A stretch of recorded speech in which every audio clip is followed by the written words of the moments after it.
The following is a class on the Srimad Bhagavatam, first canto, 16th chapter, text number 12, given by His Divine Grace, A.C. Bhaktivedanta Swami Prabhupada, recorded on January 9th, 1974, in Los Angeles. Translation.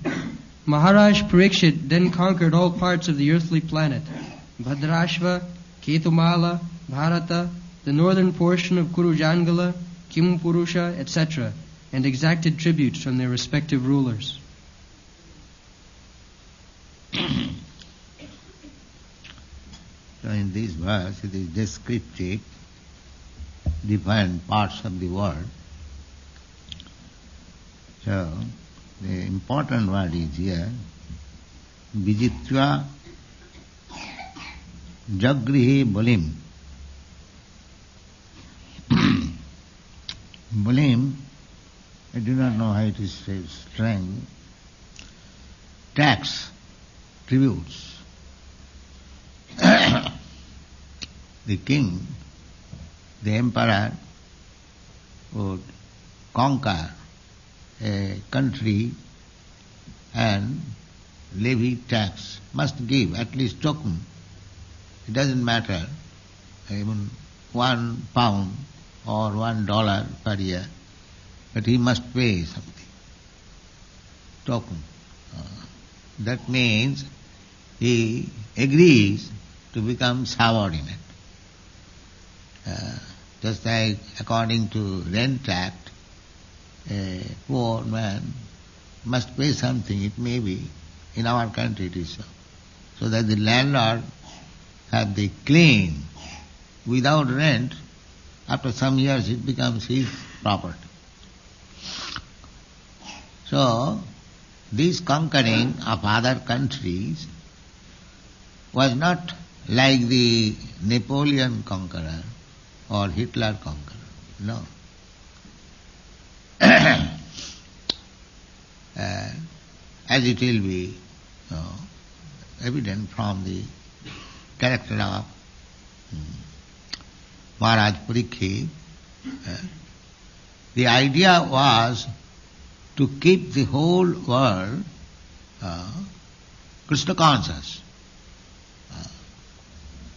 If certain countries, certain parts of the world would not be Krishna conscious, then this king would go and chastise them. Just like Krishna used to kill the demons.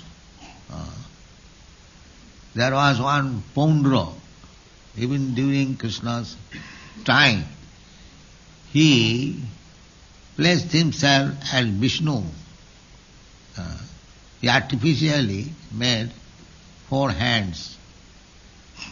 So he challenged Krishna that I am Vishnu. So Krishna immediately cut his head. So any impostor, pretender, representing as incarnation of God or something like that, in those days the king would not tolerate. Immediately cut his head. What to speak of thieves and rogues. So the kings going to other country, conquering, it did not mean that to acquire some position, land position. No, that was not the aim. The aim was all the fights in Mahabharata or in Ramayana, it was meant for chastising the godless. Godless. Just like Ramchandra. Lord Ramchandra chastised Ravan. So he went to Lanka, they call Ceylon, and crossed the sea by making bridge. But what was the idea? The idea was that this rascal, demon, is a godless person. So therefore, he must be punished. He was punished not alone, anyone who joined with him, everyone was punished. But Lord Ramchandra did not occupy the land for his kingdom. He installed his brother Vibhishan, who was a devotee, in the place of Ravana. Just like Krishna. Krishna was taking part in the battlefield of Kurukshetra and inducing Arjuna that you fight. Arjuna was not willing to fight, but he was inducing to fight. So what is the purpose? Because the other party represented thieves, rogues and demons. Krishna wants therefore somebody must be king who is his representative, devotee. That is the whole plan. Jada jada hi dharmasya glani bhavati bharata abhuttanam adharmasya tadatmanam srijamaham paritranaya sadhunam vinashaya siddhiskita dharma samasthapanarthaya. This is the purpose. Dharma samasthapanarthaya, to establish religious principle. If people become irreligious, then the whole world becomes a hell. Just like at the present moment. Anywhere you go, it is hellish condition. Nobody is peaceful, nobody is happy, although materially very much advanced. Political entanglement, social entanglement, religious entanglement, economic entanglement, simply entanglement. No peaceful living, anyone. Just like at the present moment, the whole world, there is, what is that crisis? Power crisis, energy crisis, energy crisis. So, crisis must be there. Otherwise, if you live peacefully, even within so many crises, war and fighting, we are thinking this world is very nice. In spite of all these difficulties, especially in the Western countries, every 10 years there is a war. First World War, Second World War. Before that, 100 years war, 7 years war, Trafalgar's war, Waterloo war, war. There cannot be any peaceful life, because everyone is rogue and rascal. So there must be one. There must be punishment by nature. As soon as there is overpopulation, there is Malthus theory also. That as soon as there is overpopulation, there must be something disturbance. War, pestilence, epidemic, and finish. Finish. The extra population, unnecessary. Varna Sankar. They are called Varna Sankar. Varna Sankar, because by nature there must be Brahman, Kshatriya, Vaishya, Shudra. By nature. That should be organized. Head is head, tail is tail. Not that head, tail, everything is one. That is called Varna Sankar. Krishna, Arjuna has argued that if the family members, the woman becomes widow, then there will be Varna Sankar population. Varna Sankar population means a population who cannot say who is his father. That is Varna Sankar. Or which caste does he belong? What is his father? What is his family? No, nothing. No information.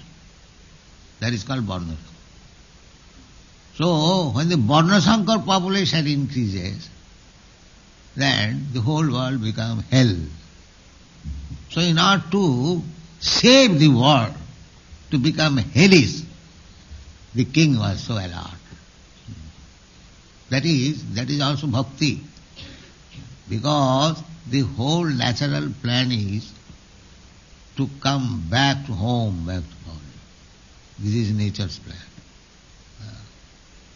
Daividjisha gunamahi mama maya durattaya.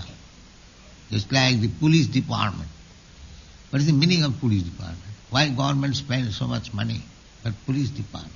You have to keep law and order. There must be. As soon as there is disobedience of law and order, immediately police department must go and punish and arrest. We can experience these things. Simply by God's side, there is such department, police department. There is Maya, Durga Devi. Durga Devi, you have seen, most of you might not have seen Durga Devi's picture with trident in the hand. The Asura is being attacked by the trident. So this trident means threefold miseries. You have seen the picture, Mother, Goddess Durga is piercing the trident and just here on the heart. This trident means threefold miseries. Adhyatthik, adhibhautik, adhidvaivik. I have several times explained. Pertaining to the body and mind, pertaining to the other living entities, adhibhautik, adhidvaivik, pertaining to the nature's disturbance. So always we must be disturbed. If everything is all right, just like in your country, supposing everything is all right, but what is that severe disease? Cancer. No. The cancer, people are afraid of cancer. Or something else. Must be. You cannot live peacefully. That is not possible. Daividjisha gunamahi mama maya durattaya. But the foolish rascals, they cannot understand that I want to live peacefully, happily. Why these things are enforced upon me? That is consciousness, real consciousness. Nobody wants to die. Nobody wants to suffer from disease. Nobody wants to be suffering from any calamity. Or nobody wants that there should be fire. You have to see, especially in America, you see, dun, that's going on, fire brigade. But nobody wanted fire. But the fire brigade is alert, because there must be fire somewhere. That is expected. That is expected. And if there is fire, there will be havoc. So, nobody wants the havoc, but it takes place. It takes place. This is in nature's law. Because as soon as dharma saglani bhavati, tadatmanam srijamaha, there may not be discrepancies in the process of religious life. That is nature's law. So, what is that religion? That is also explained in the Bhagavad Gita. Sarvadharman parittajya mamekam. This is religion. To surrender to God. It doesn't matter what religion you profess. It doesn't matter. But you must learn how to obey the supreme law. That is religion. Religion does not mean that you stamp some stereotype religion. I am Christian, I am Hindu, I am Muslim, I am Buddhist, and then fight. That is not religion. That is fanaticism. Religion means how one has become devoted to God. That is religion. Savai pungsang paro dharma jato bhakti radhokhaji.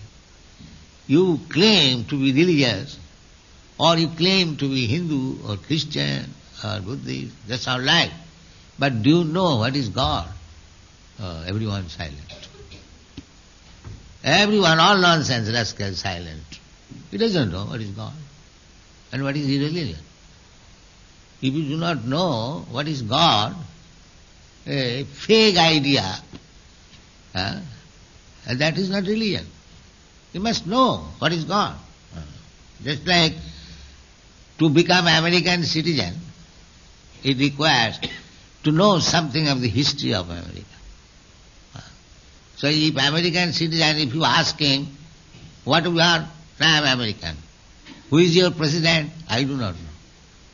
What is this nonsense, America? Would you like to hear from him? I do not know who is president. Similarly, a human being professing some certain type of religion, but you ask him, what is God? Religion must be in relationship with God, any religion. But ask him, what is God? No answer. But religion means savai pungsang paro dharma jato bhakti adho khaji ahituki apratihata jenatma samprasidati. This is religion. First class religion. What is that first class religion? Jato bhakti adho khaji. By practicing which one becomes a devotee of the Lord. That is religion. That is religion. So instead of becoming devotee of the Lord, we are devotee of dog. This is our position. So in order to save the human society from this dangerous condition, without any knowledge of God, without any knowledge of religious principle, there must be some strong kings, strong government to save the people. Because this human life is a chance. Other inferior type of life, animals, birds, bees, trees, it is not possible. They are also living entities. But human life is developed, consciousness. So this is nature's gift, that now you try to understand what is God. Now you try to understand what is your relationship with God. Now you practice yourself how to go back home, back to home. Back. This is the business of the human society. So, unless the king or government looks after it, how people will be advanced? The government is advocating that you drink, you eat meat, you have prostitution and gambling and give me tax. Finish. My business is finished. Parikshit Maharaj was not like that. Parikshit Maharaj is conquered all these places to serve Krishna, to teach Krishna consciousness. Therefore he conquered. Otherwise, that is the business of all devotee. Yesterday we were speaking of Digvijay. So every devotee should be so sincere to Krishna or God that he must execute Krishna's mission. Krishna himself comes. Krishna comes as devotee. When he came personally, he established his position as God with all opulences, 6 opulences, and he asked through Arjuna, Sarvadharman Parityajya Mamekam Saranam Bhaja. This is Krishna's demand. You rascal, because we are all parts and parcel of Krishna. We are suffering. Manasasthani indriyani prakritisthani karusati. A great struggle for existence within this material world simply by mental speculation. Mana, sasthani indriyani. And then the indriyas are misguided, simply sense gratification, not for controlling the senses. Human life means to control the senses, not to open the senses, naked. This is not human life. To control, that is the distinction between animal and human life. Animal cannot control. The human civilized man must have the capacity to control. That is human civilization. That is called tapasya. Tapasya brahmacharjena. Jamena damenava. This is human life. So Parikshit Maharaj, in so many ways, he was king, emperor, not for exploiting the citizen, but to give them real sense, real consciousness, so that they may become happy. And we can read some of the description of the places we have selected from Mahabharata. Read it. Part. Bhadrashva. It is an island near Meru Parvat. There is a description of this island in Mahabharata, Bhishma Parva, 7:16 through 18. The description was narrated by Sanjaya to Dhritarashtra.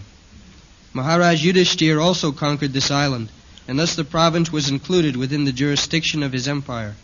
Maharaj Parikshit was formally declared to be emperor of all lands ruled by his grandfather, but still he had to establish his supremacy while he was... This island might have changed the name because there are so many islands, just like the Java Island, the Lakkadweep Island, very small island. Similarly, this Meru is also another island. Not only these small islands, but according to Vedic culture, each planet is called island. Each planet. Just like this planet, earthly planet, is called Jambudweep. Why it is called Deep? Deep means island. Because actually it is island of the air.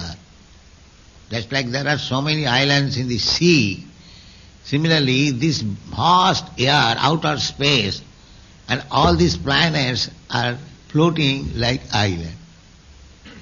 Therefore they are called island, Deepo, Jambudweep. That here in this earthly planet, long, long ago, it is said in the Vedic literature, Sapta Deepa. Sapta means seven. So this earthly planet is of seven Deepa, seven islands. These two Americas, North and South, they are islands. Africa, one island. And combine Asia and Europe, another island. The two poles, two islands. Australia, another island. This, you see, Saptadvipa. So they say they discovered America. So, but this discovery was long, long, many, many, millions of years it was known. Where is the discovery? That poor fund of knowledge. Because they have no knowledge in the Vedic literature, they think now I discovered. Just like a child born, he thinks, now I discovered the world.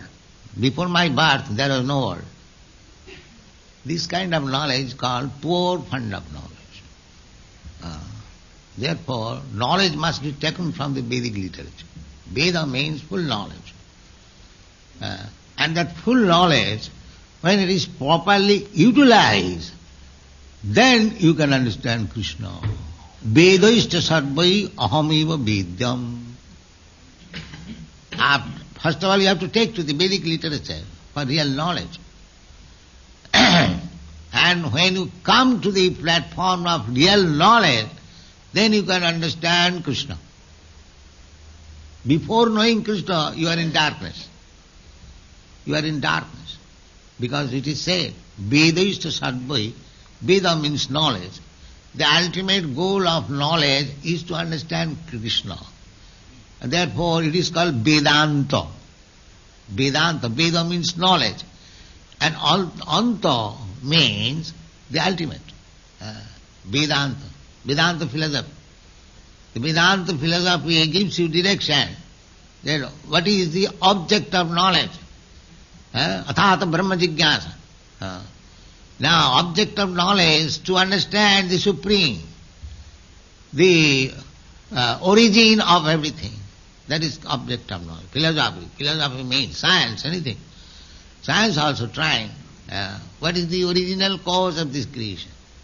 What is the original cause of life? But because andhajathandhi vipuniyamana, the so-called philosophers, scientists, they have been taught by another unscientist, not scientist. So he is also not scientist, not philosopher, because he has been taught by another andha. Just like one blind man leads other blind man. So what will get knowledge? So therefore, according to Vedic civilization, it is enjoined, it is ordered that if you want to take knowledge, tad vijnanartham, to understand the complete science, tad vijnanartham, the spirit, so gurumeva avigachet, you must approach a bona fide guru. Otherwise there is no knowledge. There is not knowledge. So Vedic knowledge is so perfect that this Bharatvarsha, 7 islands. Now the 7 islands is still there. You cannot make 8 or 9 or 6. The 7 islands are still there. The 7 islands means within 7 islands the 2 Americas, North and South Americas are there. So why it is called Columbus? Columbus discovered. No, it was already in the Vedic literature. You will find in Shankaracharya's, when Columbus discovered America, how many years ago? 200 years?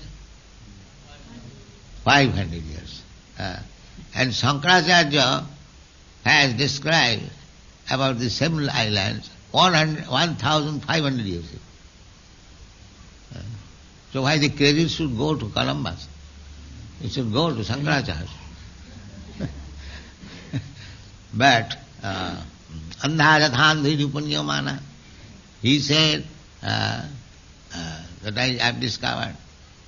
So he was talking, perhaps you know this story, he was talking among his friends. The friends ridicule another friend. So they were criticizing, for nothing you got some credit that you have discovered America. What you have done? It was already there. So he said, yes, that is knowledge. Things are already there, but one who puts it into the forefront of the public, that is credit. So actually everything is existing. We have to simply take the knowledge. The modern method is ascending process. The knowledge is there, but still they are trying to understand it by arohapantha, ascending process. It is called inductive knowledge. Inductive knowledge means that suppose the man is mortal. So the so-called scientists, they are trying to discover the law why man is mortal. They are studying this man is mortal, this man is mortal, this man is mortal. Therefore, it is concluded that all men are mortal. Nobody is immortal. But another man will argue that you have not studied all the human society. How you can conclude? Therefore, you must study. So this study will go on for life after life. They will never come to a person who is immortal. But they will protest that we cannot accept. But our process is deductive. We say that man is mortal, first of all. Therefore, John is a man, he also mortal. This is deductive process. First of all, we accept man is mortal. The inductive process is that why shall I accept man is mortal? I may not have seen a person who is immortal. So that argument can be given.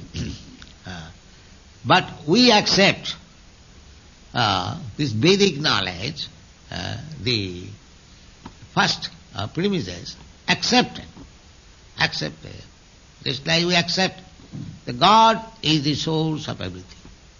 God says, Krishna says, that aham sarvasya prabhava mattas sarvam pravartate iti mattava bhajanti maga buddha bhava samandita. Krishna says, I am the origin of everything. Everything emanates from me. Mattas sarvam prabhava. Sarvam means everything. There are two things, animate and what is the opposite? Inanimate. There are two things. So Krishna says, aham sarvasya prabhu. I am the source of both animate and inanimate. So Krishna, what is Krishna? Krishna is life, supreme life. Krishna is not dead. We are getting Krishna's description. He is not a dead body. These are things very, elaborately described in the Vedic literature. Thank you very much.